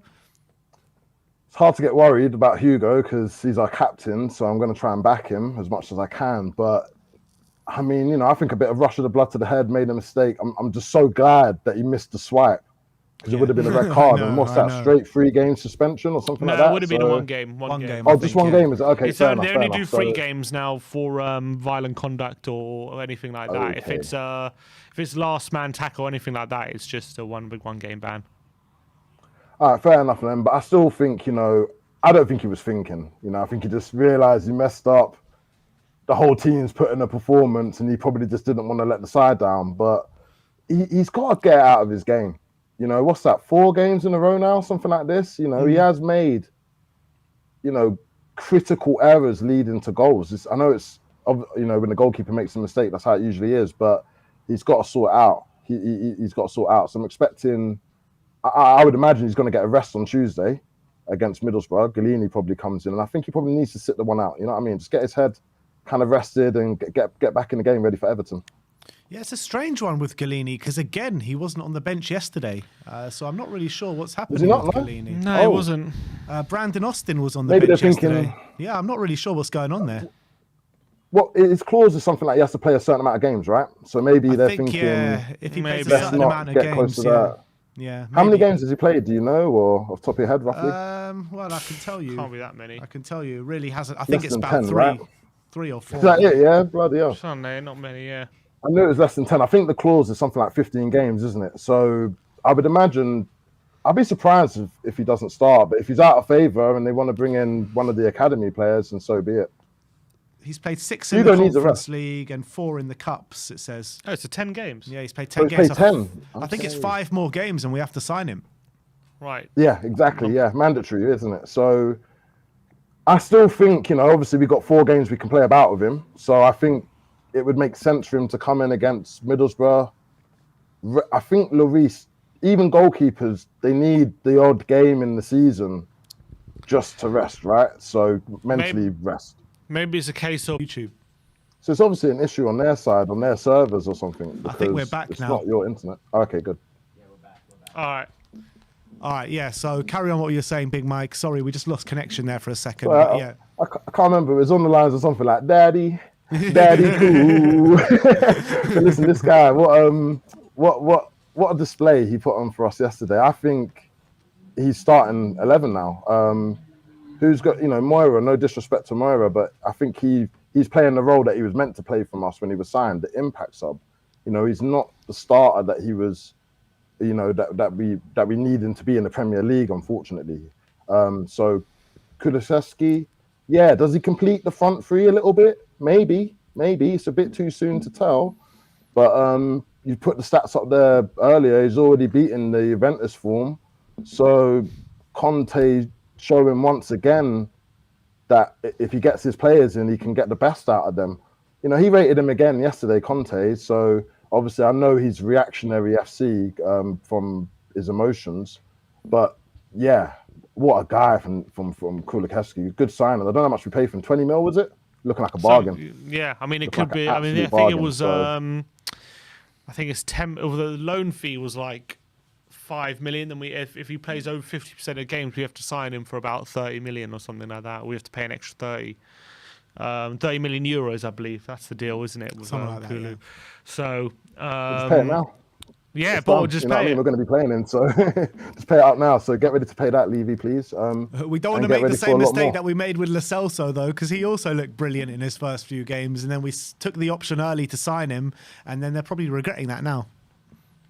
True, but I don't remember Lo Celso scoring in 6 games. I think Kulu's already got more Premier League goals than Lo Celso. Yeah, yeah, exactly. So yeah, I mean, look, if he plays it, it becomes mandatory, doesn't it? Anyway, so yeah, I can't see him not starting. If he's fit, he starts every Premier League game until the end of the campaign. So, Mike, looking at the league table, it looks a bit better now than it did after the game on Wednesday night. Has that performance, or is the league table position changed anything in your mind in terms of where we could be by the end of the season? Is anything changed for you based on that performance? 4th place, no. I'm standing by what I've seen too much. I think you know, I think that, you know, like that tweet with the that guy's predictions. I don't think you can predict Spurs right now. You know, we might win every game now until the end of the season. I wouldn't be surprised, or we might lose every game. Yeah. Exactly. You know, so yeah, maybe somewhere in the middle it's going to happen. But I just think I can't see fourth place. Like, God, I'm just if we can't do the job, then hopefully United will do the job, because I don't want to see West Ham or Arsenal finishing in fourth spot. If you wanted my realistic opinion, I'd have to say the scum down the road are in the hot seat for me personally. I think with the way that where we're so unpredictable, Man United, you know, didn't even beat a poor Watford side yesterday. They dropped points again. It's looking tough. But if we can beat Everton, I think these next 2 games are critical. We've got to get some winning momentum. Beat Middlesbrough convincingly. Try and get a result, a 3-point result against Everton. And then that ties us up nicely for the game against United. But without those, you know, without those 2 sort of wins there, yeah, it's going to be tough. So I think we've got to go game by game a little bit now. It's not over officially, because mathematically it's possible, but it's on the players. They showed yesterday they can do it. So just keep turning up. Fight for every single thing. Fight for every single point. If you want top 4, show that you want it. Otherwise, what, top 7 maybe, 7th, 6th? That's what I predict, honestly, at this stage, even now.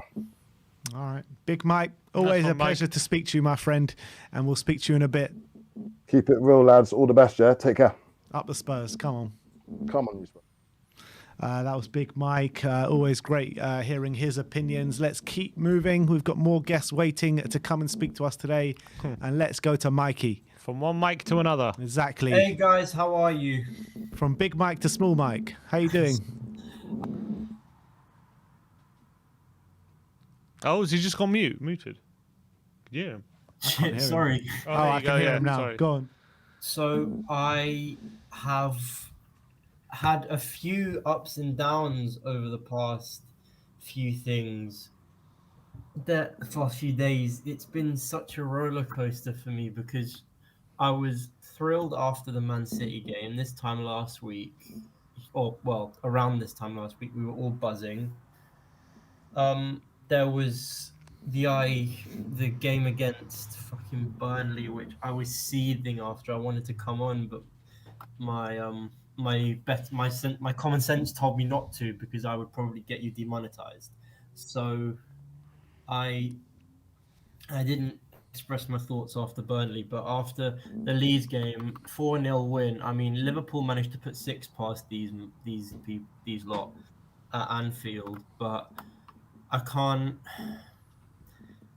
can't see how this result can give us any definitive proof of how we're doing or not, because Leeds have been diabolical the past few games, even the whole season, and it's 2 wins out of 5. People accuse me of being pessimistic. I'm trying to be realistic with this and take it with a pinch of salt, because we thought the Man City result would catapult us into a run of good, or I thought anyway, the high of the Man City result would catapult us into a run of good form. But then the change of game 3 days later with 2 completely opposing styles made it so that we weren't able to adapt quick enough. And everyone went into meltdown with Conte's interview. But I think after that Leeds result, I want to take it as a symbol of good, of us being good. But at the same time, I can't see how it gives us any definitive proof, because of how bad they've been. And the commentator yesterday couldn't even figure out what system Leeds were playing. Was it a 3-back? Was it a 4-back? Was Dallas man marking Son? Was he? And you know, we put 4 past. We didn't even have to get out of second gear to beat these lot. So do you think the performance was more Leeds being bad than Tottenham being good? I don't think it was Tottenham. I don't think it was more Leeds being bad. Obviously, Leeds were shocking, and it was epitomized in the manner in which they missed the open goal after Hugo Lloris was caught in no man's land. So I do think we played well. We were clinical. We took our chances, but it wasn't a breathtaking performance like at the Etihad. It's not a game which I can definitively say we've played good or we've played bad, because of how bad Leeds have been. Right. Fair enough. But who, in terms of yesterday's performance, obviously they've got the likes of Kane and Son and all, who always put in top class performances. But who maybe impressed you? Who surprised you yesterday? The biggest surprise for me was Harry Winks, I think. Okay. I know he's obviously like he didn't play his best game, but I was watching his passing and it looks like he's getting a lot more confident in his forward passing, because for some reason the nickname you gave him as SpongeBob SquarePass always comes into my mind when I'm thinking about Harry Winks. But I think it was him who passed the ball through to Sessegnon, who put it on a plate for Doherty. Mm-hmm. His passing is becoming more incisive, more direct, and more forward thinking. Not to the level it could be, and obviously he's not a bona fide playmaker, but I think he was good yesterday. I want to give a big shout out to Kulusevski. He was very good. He played very well. I'm very impressed by this boy. We brought, again, Big Mike made the comparison between Brian Hill and Kulu, and you can just see the difference. Brian Hill's killing it back in Spain, but it's because he's tailor-made for that league. Kulu's got a bit more brawn on him so that he's flourishing in this league. And just to give you the stats, when you lot were talking about Giovanni Lo Celso, I went on and looked at his stats, and in 55 Premier League appearances, he got 3 assists and 1 goal. So that already goes to show what Kulu's bringing. Yeah. Bit of end product. And also Matt Doherty. Tell me about what you thought of his performance yesterday, because he's come in for a lot of praise after, he's come in for a lot of criticism since he joined Tottenham. But do you think we saw the real Matt Doherty yesterday? Again, I want to take these performances with a pinch of salt, because we saw Serge Aurier kill it in that game against Man United. Mm-hmm. Remember the 6-1 where Aurier had a brilliant game and he didn't do anything after that. He was so inconsistent, and Matt Doherty's kind of giving me the same vibes, but this wasn't a huge performance against a top-class team. It was a very good performance, but again, it was against the Leeds team that were all at sea. He was on a left-hand side where the wingers are expected to stay up and not track back. Harrison and Rafinha don't track back, and it's often left isolated with a 2-on-1 because we had Romero and Davis covering the fullback areas, which allowed Kulu and Doherty to double up on their left back, and it got us some joy with them getting 2 of our 4 goals. Fair enough. In terms of Spurs now, where they are placed in the league, and going into the rest of the season, you say you're reserving judgment, but do you still feel there's life in this top 4 race for us, or is it too early to say? A team that's fighting for top 4 doesn't win 2 games out of 6. I think that they can't be. We can't be as inconsistent as we are, and we're not gonna. And I can't see us solving those. I can see us picking up form, but I can't see us getting enough wins to drown out our opponents, because we're 3 points behind Arsenal, and they still have a game in hand. So even if we win the derby, we have to rely on them losing a game in order for us to win. We're 3 points now with them again having a game in hand. I think we're 3 points behind them, and they have a game in hand. Correct. Yeah. Their game in hand is against Liverpool, and they've got one against Chelsea as well, I believe. Yeah. So they still have to play. I know they played Man City twice. They've still got to play Liverpool. We've still got to play Liverpool. They have Man United to play at the Emirates as well. So there's some big games to come up, isn't there? Yeah, there's more. There's bigger fish to fry for us coming up, and I'm really, really not trying to push forward a lot of hope, because our inconsistency is our biggest enemy at the moment, and Conte's obviously gotten a mentality out of us, because you don't win against the champions being ahead 3 times in that game for nothing. Mm-hmm.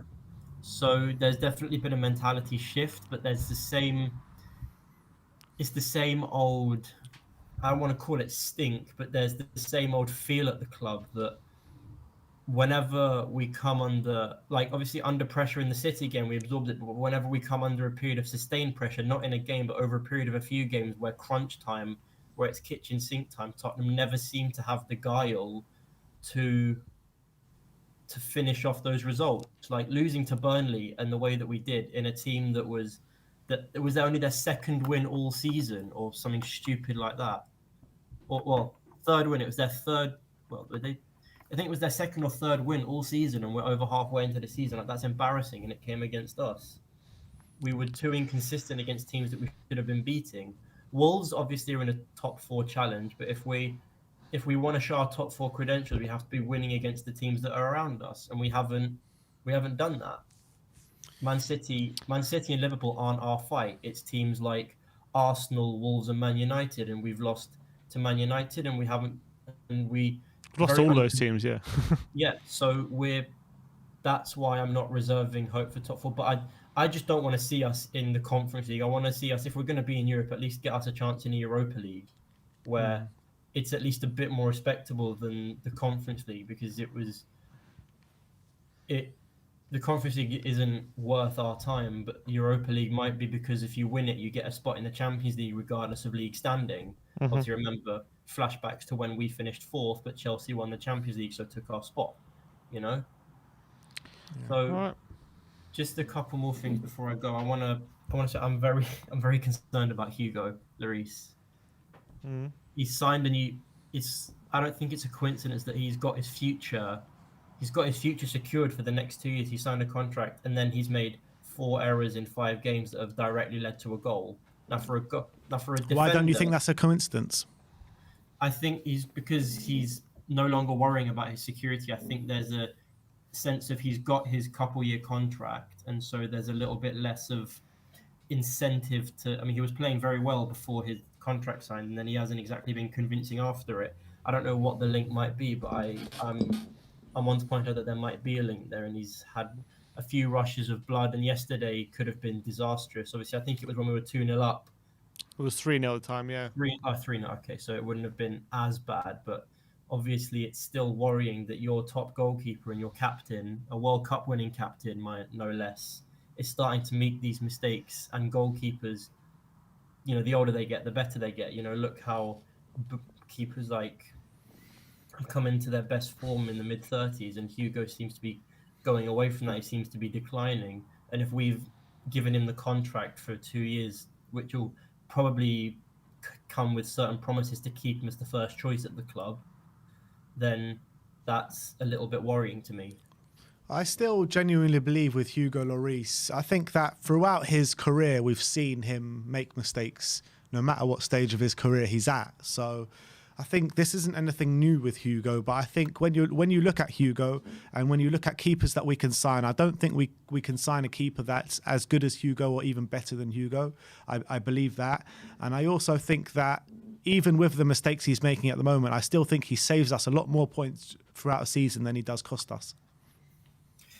Yeah, all right, fair enough. You make the good point that he does save us more points than he concedes us, but I think we should be keeping one eye on the future of our goalkeeping options, because Galini isn't the answer. We've already established that. And the lack of younger keepers that we can sign is worrying, because, I would look, if it wasn't for his Arsenal past, I'd look at someone like Emi Martinez from Aston Villa as a really good option for us. But obviously with his Arsenal link, I don't think the Spurs fan base would be happy getting him, and I don't think he'd want to make the move. So I'm not worried about Hugo, but I don't have as much confidence in him, because it's not like errors haven't been a part of the game, but it's just how suddenly they're happening, the frequency. It's like usually he makes 1 or 2 errors over a period of 6-7 games, but it's 4 errors in as many games, and that's what's worrying. It's how frequently they've happened over the past couple of weeks. That's why it's a little bit worrying. But I actually would have agreed with you last season, Mikey, about Emi Martinez, and I thought he was brilliant when he first joined Aston Villa and at Arsenal as well. But this season, he hasn't convinced me, and I think he might have. I think if we're going to replace Hugo Lloris, like let's say this summer, I know that what I'm about to say is completely might be a bit unrealistic, but we need to look at goalkeepers on the same level as like Oblak and people like that. Those are the keepers that are going to be better than Hugo Lloris. I'm not sure if Emi Martinez is the guy because I just don't think he's convinced me this season. I don't know about you, Sib.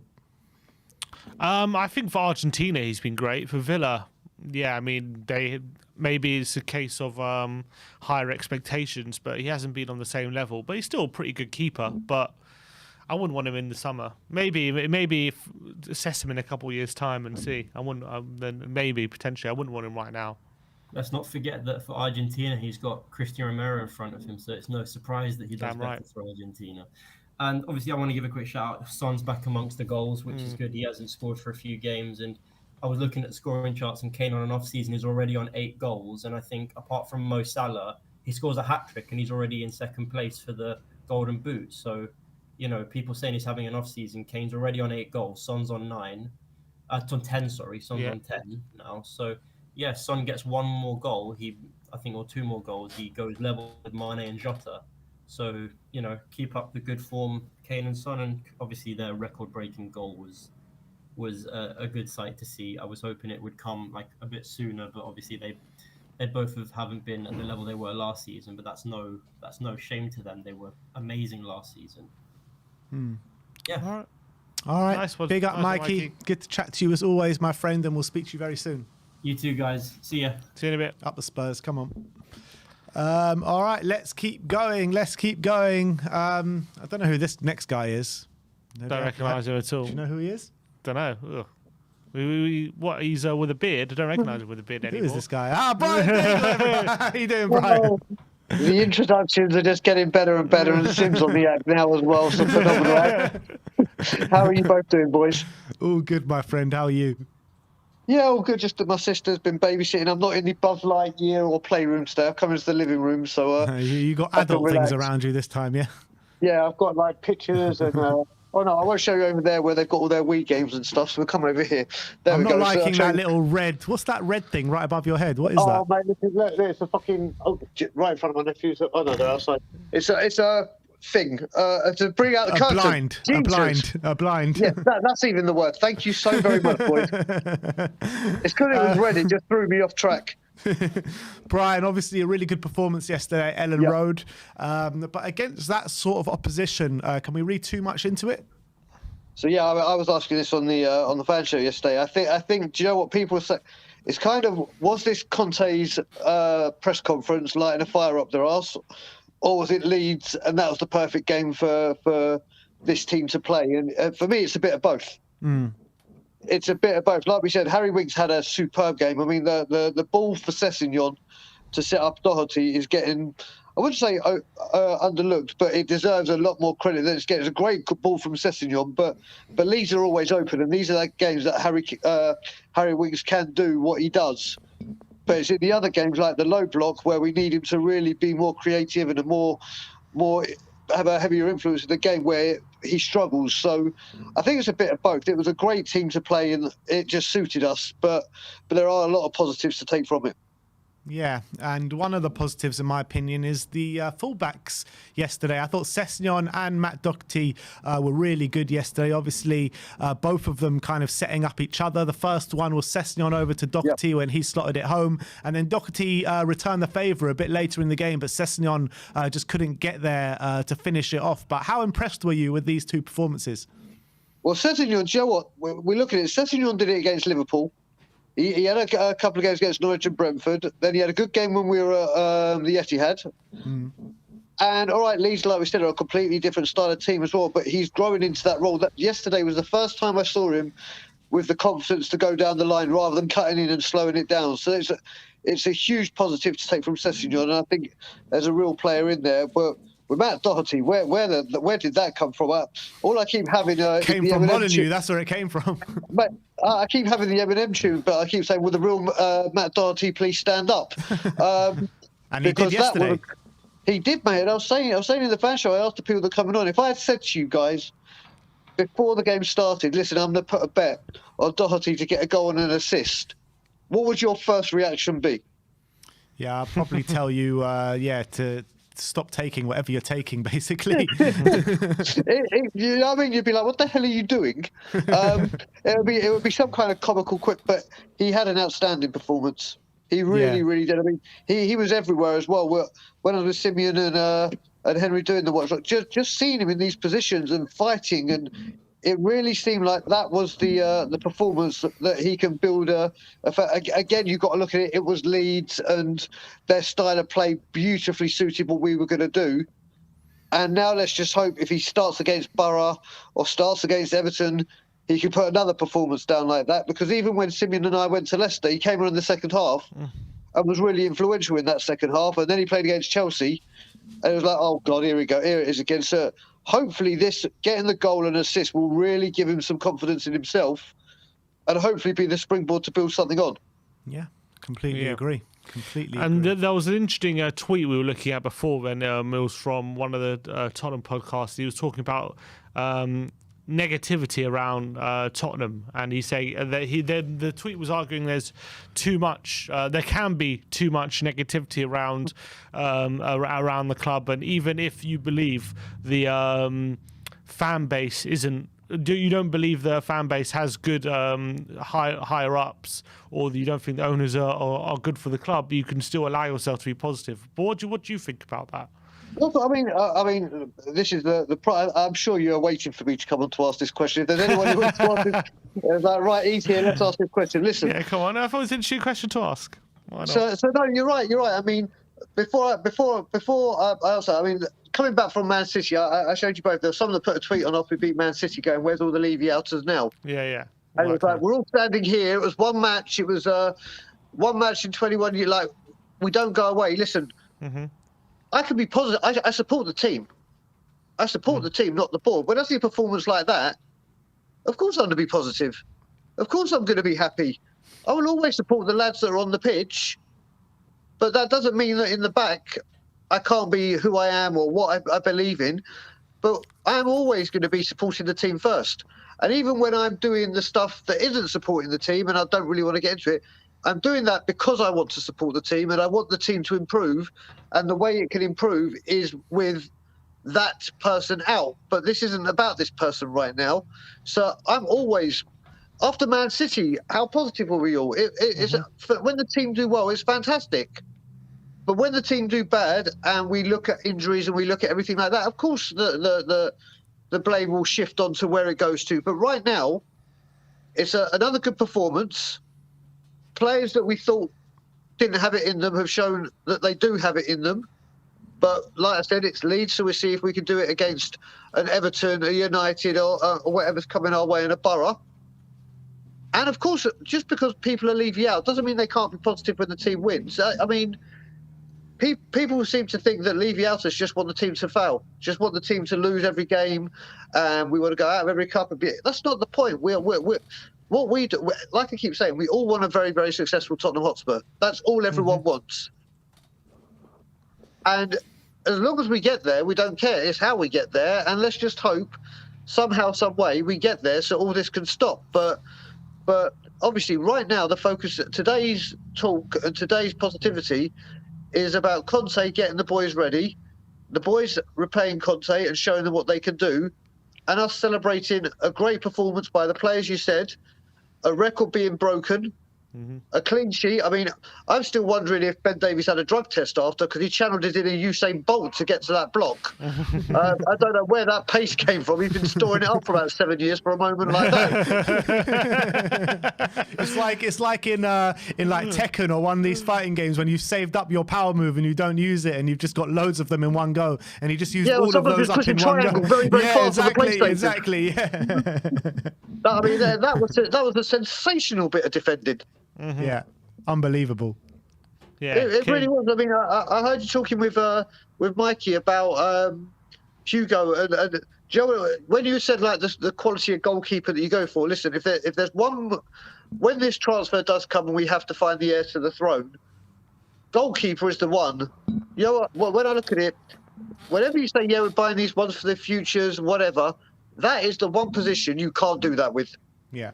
You need to scout this position and get this right bang on the money. Because if you look at United, I mean, once they got rid of Schmeichel, they went through Tim Howard, Mark Bosnich, Taibbi, so many till they got to Van der Sar. Look what we've done with Kyle Walker and right back, so to speak. I mean, with this goalkeeper, you're not just replacing a long-serving goalkeeper. You're replacing. When we bought him, he was the French #1. Yeah. And yes, we got a good deal because his contract was about to expire that summer following. This is one position where you have to get it right. You have to get it bang on the money, and hopefully these 2 years, like I've been saying with Van der Sar when they found De Gea, Ferguson got that goalkeeper scouted the whole way. Yes, when he came, he made a couple of mistakes, but look what he turned into.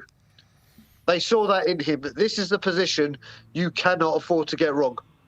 Yeah, and I like what was said when Hugo did sign the contract, that he knows, this is his last big contract, and he's going to be very central to kind of finding that replacement, that successor that for Hugo that can be here for the next 10 years.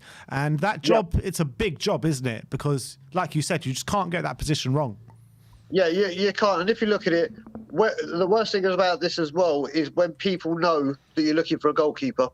Yeah, it's not one of those like when you're looking for a striker or a defender or a midfielder. There's various and host of opportunities for you to go and buy.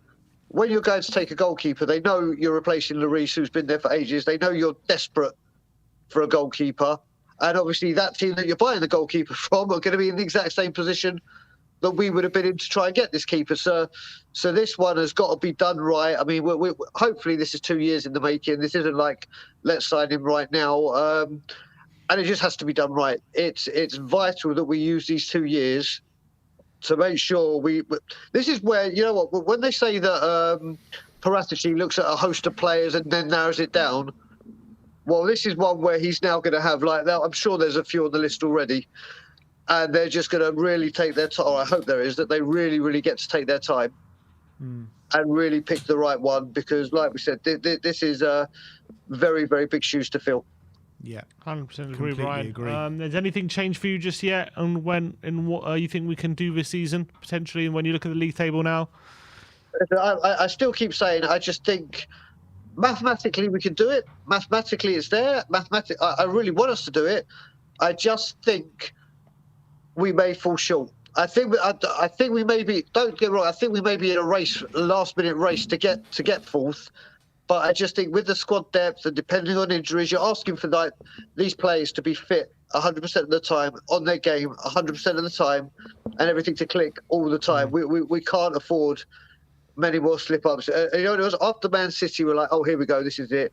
Then obviously Burnley. We've done it to Leeds. If we can get through Middlesbrough, so that'll put us in the quarterfinal, I believe. Oh, yeah, quarterfinal. Then if we can get positive results, even if it's 4 points from Everton and United, that's progress as of compared to losing to Burnley, then winning to Leeds. If we can just get a bit of momentum going together, then anything's possible. And I'd love it to happen. But I think we just fall short. I think we get Europa League, that is. And listen, if we have this, and I am to do this, the summer, I can't do it with both hands because I'm holding my phone with the other. If we get the summer that we've been promised and Conte's there, then top four is for me. It's a guarantee. It's where in that top four do we push for third or? And we've seen what Ben, you and Sim said after Man City, or Simeon was saying when I was with him in the studio after Man City. That's what happens after a week with Conte having the team with no matches, no nothing. Well, imagine what he could do with the pre-season. Yeah. A whole pre-season. Get the players in early for once. Get them all together. Let Conte do what he does. And if that all happens, then I honestly think fourth is like the minimum we get. Minimum.